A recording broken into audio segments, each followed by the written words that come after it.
बंधूंचं स्वागत. ज्या संख्येनं आपण सर्व इथे उपस्थित आहात आणि आपल्यातला उत्साह जो दिसतोय ते पाहता एक गोष्ट नक्की आहे की आजचा दिवस महाराष्ट्रासाठी ऐतिहासिक आहे. सकाळी मी कोणाला तरी सांगितलं की आजच्या दिवसाचं महत्त्व काय आहे. संयुक्त महाराष्ट्राच्या लढ्यानंतर जो संयुक्त महाराष्ट्राचा मंगल कलश महाराष्ट्रामध्ये आला तो मराठी ऐक्याचा मंगल कलश होता.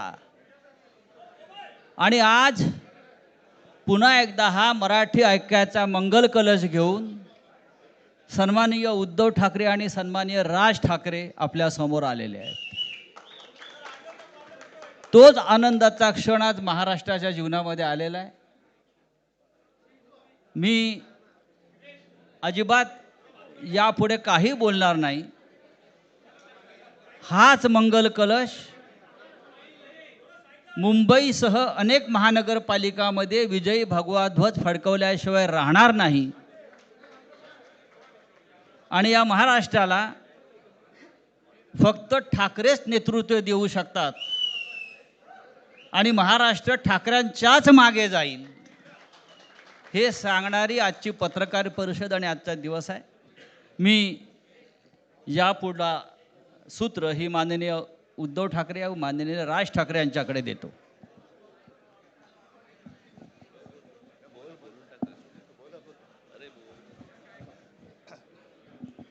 बघा एवढं आमचं एकमत झालेलं आहे. सर्वांचं स्वागत करतोय. आणि आता संजय राऊत यांनी संयुक्त महाराष्ट्राच्या लढ्याची आठवण करून दिली. तो जो मंगल कलश आणला गेला तो काही सत्यनारायणाच्या पूजेसारखा आणला गेला नाही. त्याच्या मागे खूप मोठा संघर्ष झालेला आहे. 105 107 किंवा त्याहूनही जास्त मराठी माणसांनी बलिदान देऊन मुंबई महाराष्ट्राला मिळवून दिली आणि त्याची आठवण आज होणं स्वाभाविक आहे. कारण आम्ही आज दोघंही इथे बसलेलो आहोत ठाकरे बंधू. आमच्या दोघांचेही आजोबा प्रबोधनकार हे संयुक्त महाराष्ट्राच्या लढ्यामध्ये पहिल्या 5 सेनापतींमधले एक सेनापती.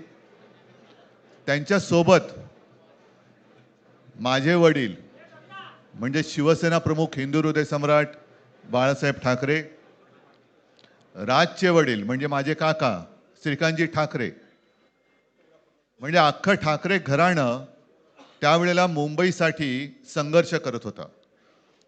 त्याच्यानंतरचा इतिहास मी काही आता तुम्हाला सांगत बसत नाही. पण मुंबई महाराष्ट्राने मिळवल्यानंतर मुंबईमध्येच मराठी माणसाच्या उरावरती उपरे नाचायला लागले आणि त्यावेळेला न्याय हक्कासाठी शिवसेना प्रमुखांना शिवसेनेला जन्म द्यावा लागला. साधारणतः 60-65 वर्ष आता होतील. पुढच्या वर्षी शिवसेनेला 60 वर्ष होतील. इतकी वर्ष व्यवस्थित गेली आणि आज परत आपण पाहतो आहोत की मुंबईचे लचके, मुंबईच्या चिंधड्या उडवायच्या हे मनसुबे त्यावेळेला ज्यांना मुंबई पाहिजे होती त्यांचेच प्रतिनिधी जे वरती दोघं जण, वरती म्हणजे इकडे नाही दिल्लीत बसलेले आहेत, त्यांचे मनसुबे आहेत. आणि आत्ता जर का आपण भांडत राहिलो तर मग तो जो काय संघर्ष, ते जे काय हुतात्मा स्मारक आहे त्याचा मोठा अपमान होईल. आज आम्ही आमचं कर्तव्य म्हणून एकत्र आलेलो आहोत आणि मी मागेच म्हटलं एकत्र आलो आहोत ते एकत्र राहण्यासाठी. यापुढे मुंबईवरती आणि महाराष्ट्रावरती कोणी वाकड्या नजरेने किंवा त्यांच्या कपटी कारस्थानाने महाराष्ट्राला मुंबईपासून किंवा मुंबईला महाराष्ट्रापासून, मराठी माणसापासून तोडण्याचा प्रयत्न करेल त्याचा राजकारणात खात्मा केल्याशिवाय राहणार नाही. शपथ घेऊन आम्ही मैदानात उतरलेलो आहोत. उत्साह अमाप आहे. मी तुमच्या सर्वांच्या माध्यमातून मला कल्पना आहे की आज केवळ महाराष्ट्रच नाही तर अख्खा देश बघतोय. मी सर्वांना विनंती करतोय, आवाहन करतोय आणि एक सूचना सुद्धा करतोय, कारण मागे विधानसभेच्या वेळेला भारतीय जनता पक्षाने जो एक अपप्रचार केला होता, बटेंगे तो कटेंगे, तसंच मी मराठी माणसाला सांगतोय की आता जर का चुकाल तर संपाल, आता जर का फुटाल तर पूर्णपणे संपून जाल. म्हणून परत एकदा तुटू नका, फुटू नका आणि मराठीचा वसा टाकू नका, हाच एक संदेश मी आमच्या आज दोघांच्या युतीच्या निमित्ताने संपूर्ण महाराष्ट्राला देतो आहे. आणि मला खात्री आहे की मराठी माणूस हा सहसा कोणाच्या वाटेला जात नाही, पण त्याच्या वाटेला जर का कोणी आलाच तर त्याला परत जाऊ देत नाही. मी सगळ्यांना परत मनापासून धन्यवाद देतो. आणि राज,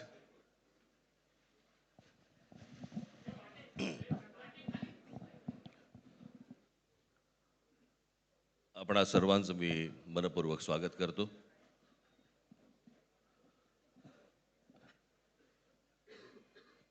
जे काय बाकी बोलायचं आहे ते सगळं जाहीर सभा जेव्हा सुरू होतील त्यावेळेला बोलूच आम्ही. परंतु माझी एक मुलाखत झाली होती आणि मी मुद्दामून आठवण करून देतो त्या गोष्टींची.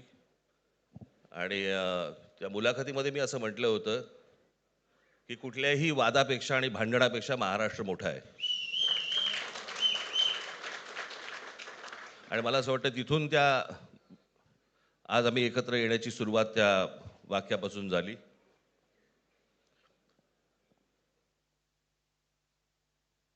कोण किती जागा लढवणार, आकडा काय, हा नाही सांगणार तुम्हाला.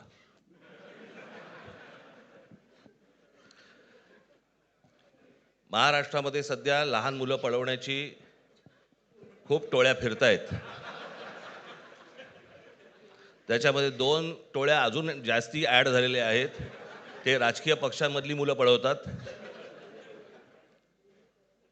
आणि जे निवडणुका लढवणार आहेत त्या लढवणाऱ्या सर्व उमेदवारांना दोन्ही पक्षांकडनं उमेदवारी दिली जाईल. ती कधी भरायची, केव्हा भरायची ते आपल्याला कळवलं जाईल. आज फक्त आपल्या समोर एकच गोष्ट मी आपल्याला सांगू इच्छितो की बरेच दिवस ज्याची प्रतीक्षा महाराष्ट्र करत होता, ती शिवसेना आणि महाराष्ट्र नवनिर्माण सेनेची युती झाली, हे आज आम्ही आपल्याला जाहीर करत आहोत.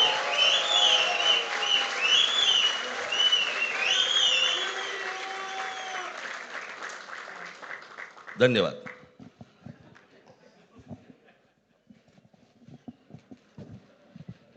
आकड्याचा खेळ संपला ते बरं झालं. नाही, आकड्यांचा खेळ आता सांगायचं नाही.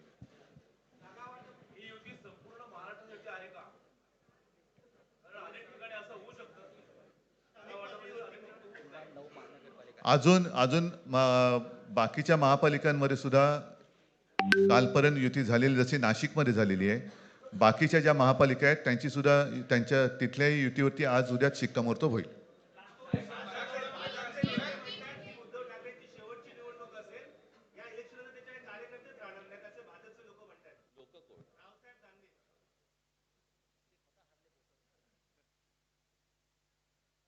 त्यांच्यावरती प्रतिक्रिया देण्याच्या तरी पातळीचे राहिलेत का ते? त्यांना त्यांच्या पक्षात सुद्धा कोण विचारत नाही. मला असं वाटतं की उत्तर देवांना द्यावीत, दानवांना नाहीत.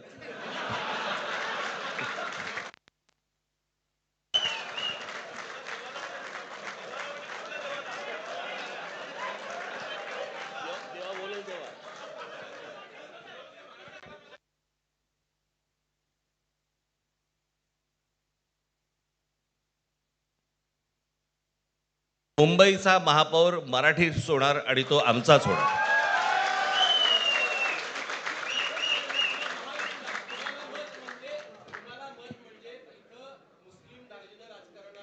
मला असं वाटतं की एक मुख्यमंत्र्यांचा व्हिडिओ पण फिरतोय ज्याच्यामध्ये ते अल्ला हाफिज असं म्हणलेत, बरोबर ना? तर या गोष्टी त्यांनी सांगू नयेत. माझ्याकडे खूप व्हिडिओज आहेत.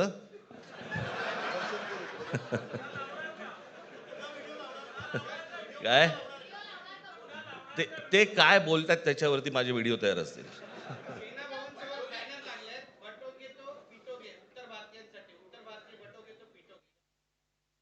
म्हणायचंय? काय म्हणायचं त्याच्यावरती? सगळ्यावर कसं बोलायचं रे?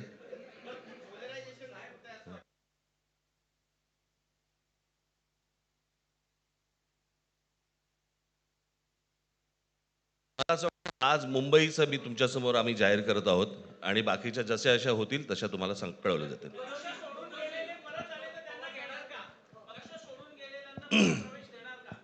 मग कोण गेलेत?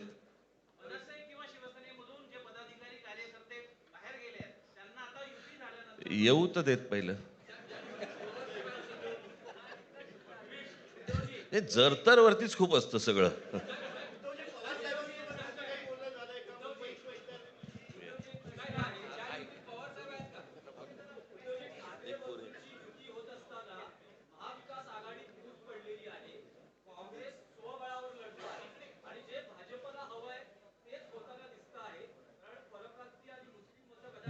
आ- भाजपला काय हवं आहे ते भाजपने पाहावं. मराठी माणसाला काय पाहिजे ते आम्ही पाहतो.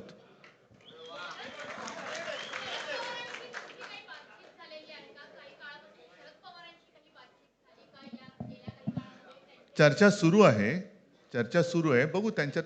आम्ही आज आमची युती जाहीर केलेली आहे, शिवसेना आणि महाराष्ट्र नवनिर्माण सेना. जे जे महाराष्ट्र प्रेमी आहेत त्याच्यात काही भाजपातले सुद्धा अस्सल मराठी आहेत, ते सुद्धा येऊ शकतात. ही महाराष्ट्र रक्षणासाठी महाराष्ट्र प्रेमींची युती आहे. त्याच्यात काही जण भाजपमध्ये सुद्धा आहेत, त्यांना हे जे काही चालले ते पाहवत नाहीये किंवा सहन होत नाहीये, ते सुद्धा येऊ शकतात.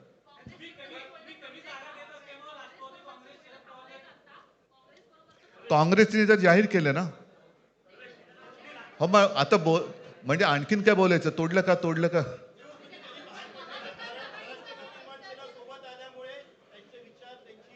बघा, मला बाकी कोण काय म्हणते त्याच्याशी काही कर्तव्य नाही. मी परत एकदा सांगितलं, महाराष्ट्राला आणि मराठी माणसाला काय पाहिजे ते आम्ही दोघं बघतो.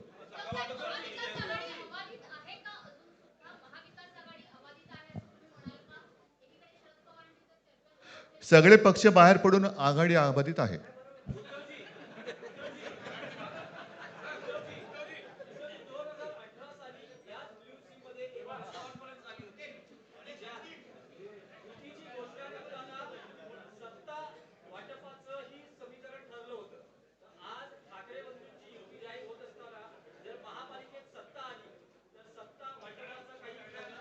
त्यावेळेला आम्ही हा निर्णय जाहीर केला होता आणि नंतर काय झालं तुम्हाला माहिती आहे. म्हणून आज आम्ही तो निर्णय जाहीर करत नाही आहोत.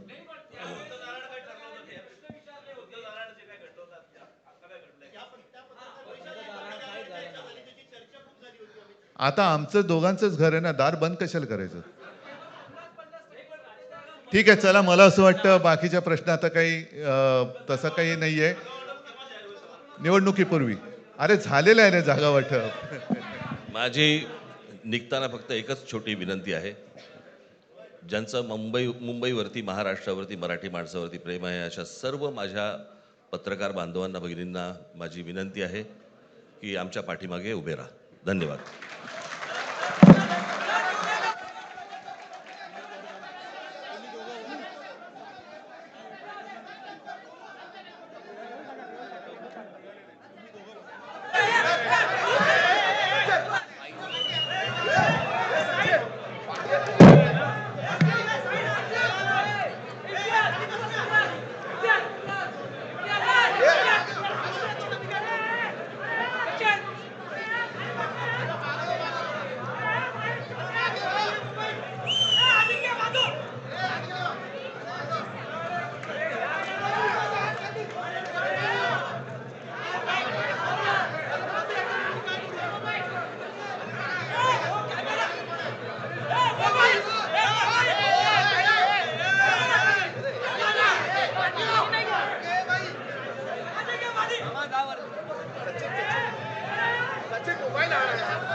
राजेश